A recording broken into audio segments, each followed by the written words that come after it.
नमस्कार। किताब किस्से और कहानियों में आपका स्वागत है। आज हम बात करेंगे एक ऐसी किताब की जो पिछले 8-10 साल से हर मध्यम वर्गीय घर में उसका बोलबाला है, उस पर चर्चा हो रही है। यह मध्यम वर्ग अमेरिका का हो सकता है या जापान का, भारत का हो सकता है या रूस का, या हो सकता है ऑस्ट्रेलिया का हो या साउथ अफ्रीका का। दुनिया भर में इस किताब ने बड़ी धूम मचाई है। इस किताब का नाम है सेपियंस। सेपियंस असल में होमो सेपियंस का आधा हिस्सा है, जिसके नाम से इस किताब का शीर्षक रखा गया है। होमो सेपियंस लैटिन भाषा में मानव प्रजाति को कहा जाता है। मानव प्रजाति के लिए इस शब्द का इस्तेमाल किया जाता है। चूँकि हम एक जीव हैं और जीवों के नाम रखने की परंपरा है, इसलिए लैटिन भाषा में होमो सेपियंस हमारा नाम रखा गया और उसी से ही इस किताब का शीर्षक लिया गया है। अब बात करते हैं इसके लेखक की। लेखक का नाम है युवाल नोआ हरारी।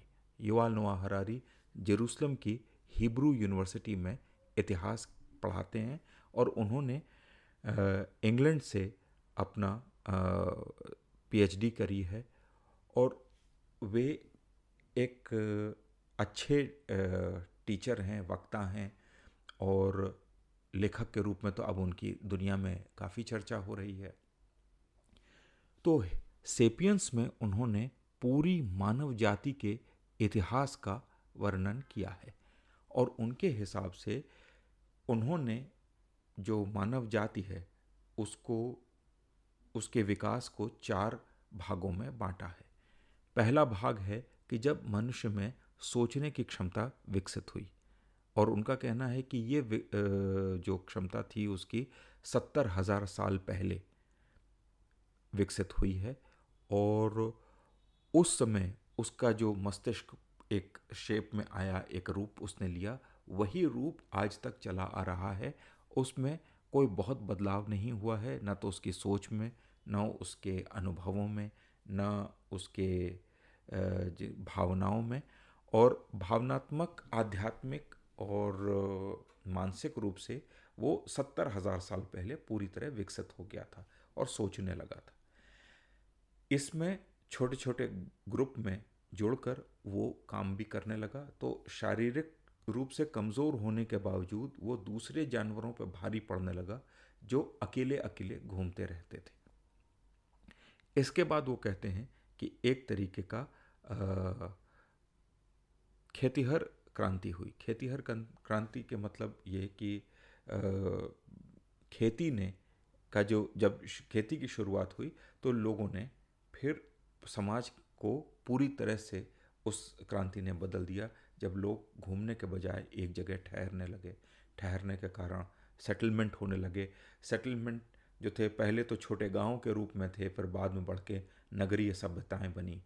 इसी कारण जो है समाज में ऊंच नीच होने लगी। इसी कारण राजाओं का जन्म हुआ और इसी के कारण जो थे बड़े बड़े साम्राज्य बने। फिर उनका कहना है कि ह्यूमैनिटी का मतलब मनुष्य समाज का संगठन न सिर्फ हुआ और उसका विकास भी हुआ, और चौथी चीज़ हुई कि फिर विज्ञान का विकास हुआ। तो इन सब कहानी के दौरान उन युवाल नोआ हरारी का कहना है कि 70,000 साल पहले और भी मनुष्य प्रजातियां थीं, जैसे डेनिसोवन थे और निएंडरथल थे और बाकी होमिनिड थे, होमो इरेक्टस था। लेकिन चूंकि मनुष्य के अंदर सोचने की क्षमता विकसित हो गई थी और संगठित रूप से काम करने की क्षमता विकसित हो गई थी, इसलिए उसके आगे बाकी कोई प्रजाति ठहर नहीं पाई और मनुष्य जो था उसका साम्राज्य पूरी दुनिया पे हो गया। इसके बाद फिर वो और आगे बढ़ते हैं और कहते हैं कि मनुष्यों ने जहाँ भी मनुष्य पहुँचे, न सिर्फ आज 70,000 साल पहले भी मनुष्य ने जहाँ भी कदम रखा वहाँ के पर्यावरण को नष्ट कर दिया। किताब में कई बड़े विस्फोटक तथ्य तो नहीं, सोच को प्रतिपादित किया गया है। जैसे कि युवाल नोआ हरारी कहते हैं कि खेती मनुष्य का सबसे बड़ी भूल थी। और मनुष्य की सबसे बड़ी भूल इसलिए थी कि खेती के कारण ही आपसी मनमुटाव पैदा हुआ। खेती के कारण ही दो समाज में वर्गीकरण शुरू हुआ। खेती के कारण ही थोड़े छोटे से इलाके में रहने के कारण बीमारियों का जन्म हुआ। और खेती के कारण ही हमारा स्वास्थ्य भी खराब हुआ, क्योंकि हम एक ही तरीके का खाना खाने लगे। खैर, ये बड़ा विस्फोटक और बड़ा विवादास्पद बयान है, लेकिन वो कहानी को यहीं छोड़ देते हैं। उसको बहुत ज़्यादा तथ्यों से प्रूव करने की कोशिश नहीं करते कि ये इस बात में कितनी सच्चाई है। हाँ, इतना ज़रूर वो कहते हैं कि हंटर गैदरर जो मनुष्य थे वो ज़्यादा लंबे और तगड़े होते थे। अब इस बात में कितनी सच्चाई है ये तो कोई पुरातत्वविद बता सकता है या कोई मानवविद बता सकता है, लेकिन उनका कहना था कि खेती एक बहुत बड़ी दुर्घटना है। ऐसे ही वो फिर धर्मों के उदय की बात करते हैं और कहते हैं कि मनुष्य इसलिए सबसे शक्तिशाली बन गया क्योंकि वो अपनी कल्पना में जो दुनिया है उस पर ज़्यादा विश्वास करता है। जैसे ईश्वर की परिकल्पना, जैसे अपने जाति की सुपीरियॉरिटी की कल्पना, या अपने महान होने की कल्पना, या अपना जो समाज है उसका दूसरे के तुलना में बेहतर होने की कल्पना। इस तरीके की तमाम परिकल्पनाओं पर विश्वास करने के कारण ये आसान हो जाता है कि मनुष्य को एक कहानी सुनाई जाए और उस कहानी के ज़रिए सबको जोड़ लिया जाए। जोड़ने के बाद उस शक्ति का इस्तेमाल करके अपना वर्चस्व स्थापित किया जाए। इस कारण ही बड़े बड़े साम्राज्य बने। ठीक है, ये उनकी थ्योरी है, लेकिन और भी इसमें गहरे जानकारी चाहिए, लेकिन जानकारी आदमी को कम मिलती है, पर सुनने और पढ़ने में ये बहुत आकर्षक लगता है। ऐसे ही हरारी धर्म के बारे में भी बात करते हैं, लेकिन धर्म की जब बात आती है तो वो अब्राहमिक धर्मों की बात करते हैं, जैसे जुडाइज्म, क्रिश्चियनिटी और इस्लाम। और इसके बारे में वो बहुत विस्तार से चर्चा करते हैं। लेकिन जो पूर्वी धर्म हैं, जैसे कि हिंदू धर्म है, सिख धर्म है, बौद्ध धर्म है, जैन धर्म है, शिंतो है, बौन है, इसके बारे में कोई बात नहीं करते। और ये जो अब्राहमिक सोच है, इसका और कम्युनिज्म का उनके सोच पर प्रभाव पूरी किताब पर दिखाई देता रहता है। पूरी किताब पढ़ने के बाद आपको मनुष्य के इतिहास की पूरी कहानी पढ़ने के बाद ऐसा लगता है कि मनुष्य ही सारी परेशानी की जड़ है। मनुष्य ना होता तो ये सृष्टि बहुत शांत और सुरम्य होती, बहुत सुंदर भी होती। पर बात ऐसी है नहीं।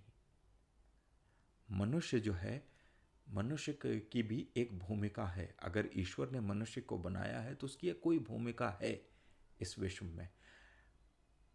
वर्तमान समय में ये भूमिका, या मनुष्य अपनी भूमिका भूलकर एक खास किस्म की अति में उलझ रहा है, तो वो धीरे धीरे समय के साथ साथ ठीक हो जाएगी। लेकिन ये कहना कि हर चीज़ मनुष्य के कारण ही हो रही है, ये गलत है। क्योंकि क्लाइमेट चेंज कुछ जगह मनुष्य के कारण हुआ है, कुछ जगह उसको नैसर्गिक कारणों से भी होता है।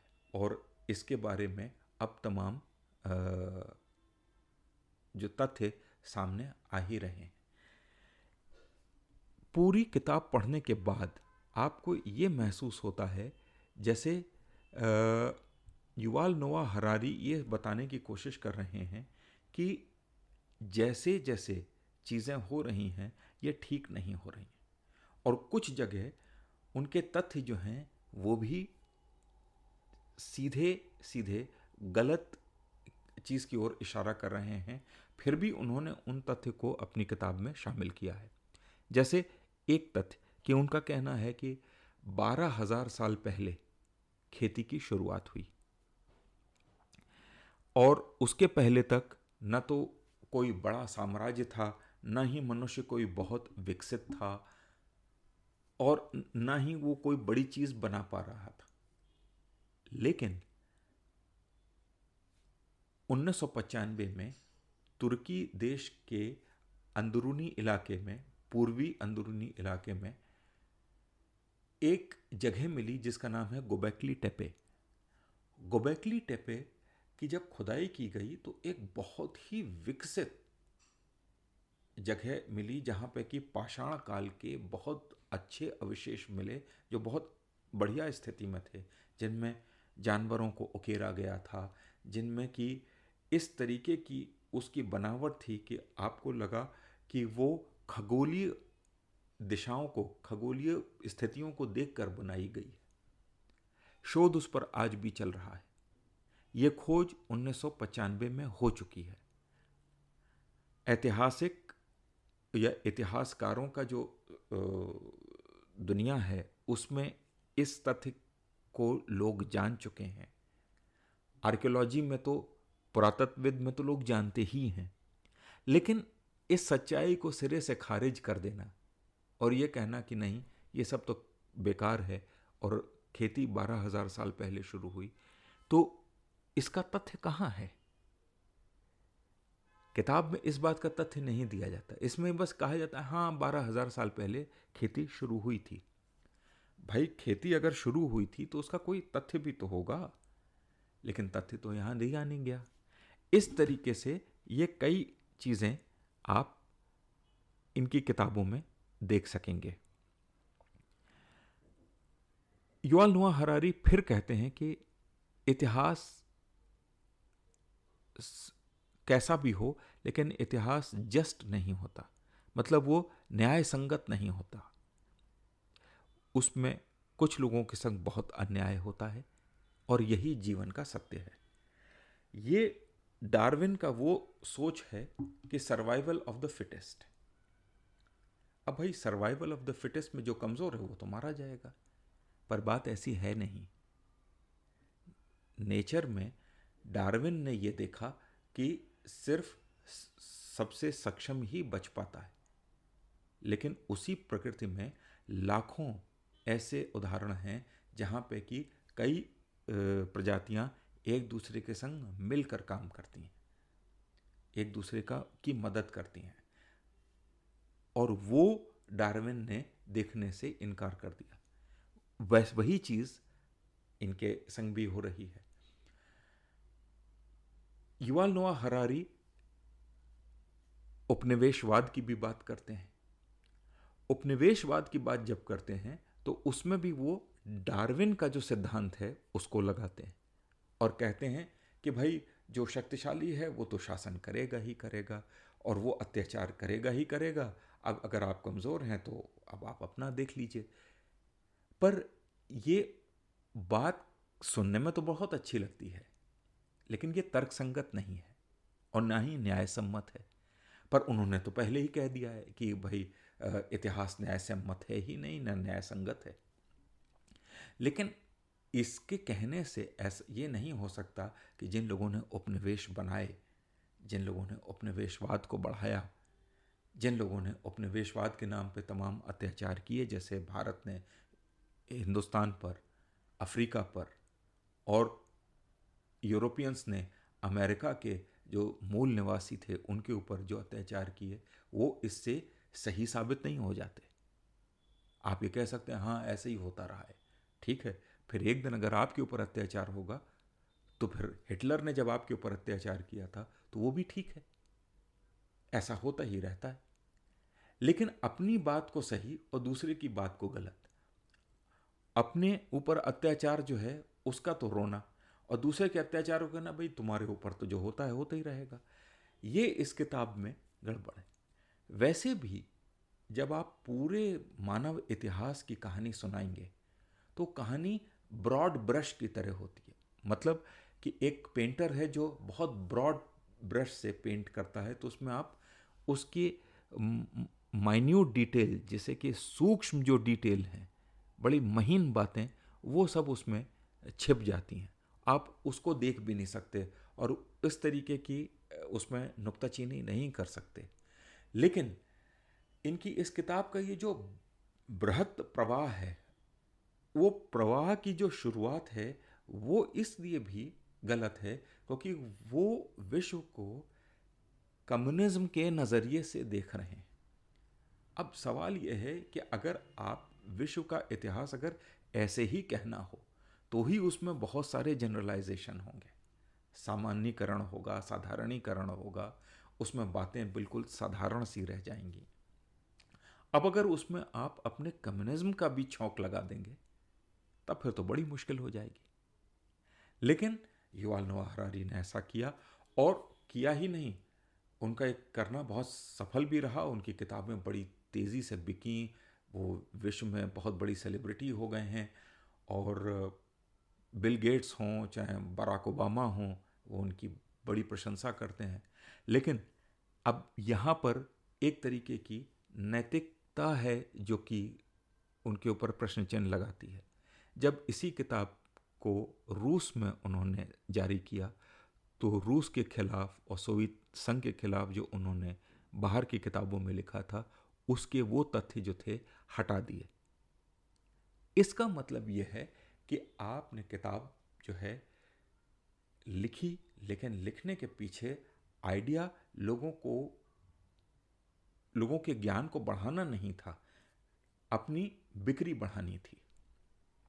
खैर, लेखक अगर इसके लिए काम कर रहा है तो गलत नहीं है, पर किताब जिस तरह से मध्यम वर्ग ने पढ़ी और मध्यम वर्ग ने उसको पढ़ के उसके तथ्यों पर घरों में बहस करना शुरू किया या अपने खुद के विचार ढालने शुरू किए, वो थोड़ा ख़तरनाक है।